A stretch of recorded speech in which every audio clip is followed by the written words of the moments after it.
பாதைக்கு தீபம், பேதைக்கு வெளிச்சம் உந்தன் வசனமே. Praise the Lord. இன்றைய நாள் தியானத்திற்காக 51ஆம் சங்கீதம் 3ஆம் வசனம். என் மீறுதல்களை நான் அறிந்திருக்கிறேன், என் பாவம் எப்பொழுதும் எனக்கு முன்பாக நிற்கிறது. சொன்னது தாவீது ராஜா. ஏன் அவர் பாவம் என்று கூறாமல் மீறுதல் என்று கூறினார்? பாவம் செய்ய தூண்டும் சோதனை வந்தபோது ஆண்டவர் அவர் உள்ளத்தில் பேசியிருப்பார். வேண்டாம் தாவீதே, உன் நாட்டை காக்க போருக்கு போயிருக்கிற உரியாவின் மனைவியை பாவம் செய்யாதே என்று அவருடைய உள்ளத்தில் எச்சரித்திருக்க வேண்டும்.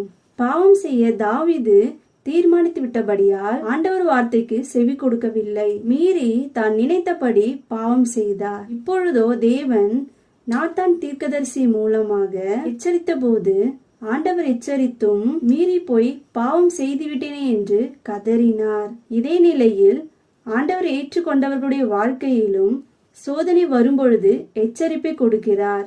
எச்சரிப்புக்கு செவி கொடாமல் துணிகரமாய் மீறி பாவம் செய்கிறவர்கள் அவமானப்பட்டு கலங்கி நிற்கின்றனர்.